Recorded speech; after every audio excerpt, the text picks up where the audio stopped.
Assalomu alaykum azizlar. Quyidagi misolni yechimini ko'rib o'tamiz. Demak, quyidagi tenglik berilgan bo'lsa, x ko'paytiruv y ko'paytiruv z ning qiymati topilsin degan. Demak, ko'paytmani topishimiz uchun har birini topib chiqamiz. Birinchidan, bu yerda tenglik berilgan to'la kvadratlarga ajratib olishimiz kerak. 2x kvadratdan bittasini olamiz. X kvadrat minus 2xy ni olamiz. Plus y kvadrat. 2x kvadratdan bittasini ishlatdik-ku, bittasi qolgan x kvadrat. Keyin 2xz ni olamiz. Plus 2xz va ikkita z kvadratdan bittasini ishlatamiz. Z kvadrat. Ikkitasidan bittasini olgan bo'lsak, yana bitta z kvadrat qoldi bizda. 16 ta z dan 10 tasini olamiz va 35 dan 25 olamiz. Bizda nimalar qoldi? Minus 8x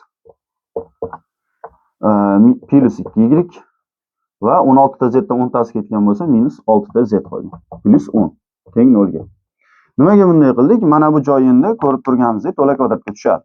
Ya'ni bu x minus y ning qavs kvadrati qo'shilgan. Mana bu joyi x plus z ning qavs kvadrati. Mana bu joyi esa z minus 5 ning qavs kvadrati bo'lyapti. Endi 8x ni maydalaymiz. Minus 6x minus 2y plus 2y minus 6z plus 10 teng 0. Xo'sh, endi nima qilamiz? Bular hozircha joyida turadi. X minus y kvadrati plus x plus z kvadrati plus z minus 5 ta kvadrati minus. Endi qaranglar. Xo'sh, mana joyda sal xato yozibmiz. Mana 8x da 6x minus 2x edi. Endi mana shu ikkalasidan minus 2x dan plus 2y dan minus 2 ni chiqarib olsak, x minus y qoladi. Minus 6x bilan minus 6z dan minus 6 ni chiqarsak, x plus z qoladi. Plus 10 ni 1 plus 9 desak bo'ladi. Teng 0. Mana. Nimaga bunday qildik? Xo'sh, e'tibor beringlar, unda yozib olamiz. X minus y kvadrati minus mana bu 2 ta x minus y plus mana bu 1. Qo'shilgan mana bu x plus z kvadrati minus 6 ta x plus z va plus 9. Va mana buni o'zi z minus 5 ning kvadrati teng 0.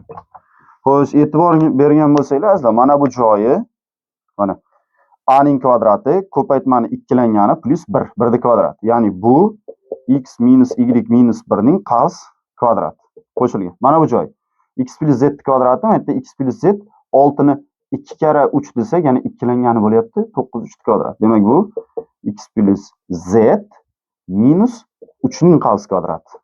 Ya'ni o'rta minus 3 plus mana bu joyi z minus 5 ning qavs kvadrati teng 0. Ana deyarli masala hal. Bilasizlar, mana 3 ta kvadrat yig'indisi 0 bo'lyapti. Buning uchun har biri alohida 0 ga teng bo'lishi shart.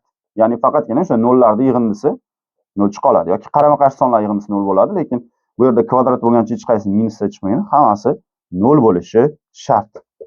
X minus y minus 1 0 bo'lishi kerak. X plus z minus 3imiz 0 bo'lishi kerak. Z minus 5imiz 0. Bundan kelib chiqadiki z teng 5 ga. Ana endi mana bu joyda z o'rniga 5 qo'ysak, 5 dan 3 arasi 2. 2 nari tomon minus bo'lsa, x teng minus 2 ga. Va mana bu joyga minus 2 qo'yadigan bo'lsak, minus 2 minus 1. Minus 3 qoladi, y nariga tomon bo'lsa, y teng minus 3 ga. Mana marhamat, hammasi chiqdi. Ko'paytirib qo'ysak bo'ladi. Minus 2 ko'paytirilgan minus 3 ko'paytirilgan 5. Ikkita minus plus bo'lib ketdi. 6 6 kara 5 30. Demak, hamma tushundiya. Birinchidan 2x kvadratni y kvadrat 2xy 2xz dan foydalanib, mana x minus y kvadratni yasadik, x plus z kvadratni yasadik, z minus 5 kvadratni yasadik. Qolganlaridan 8x ni 6x minus 2x qilib maydalab 2y bilan minus 2 ni chiqardikda x minus y ga sherik qildik va x minus y minus 1 ni qavs kvadratiga tushirdik.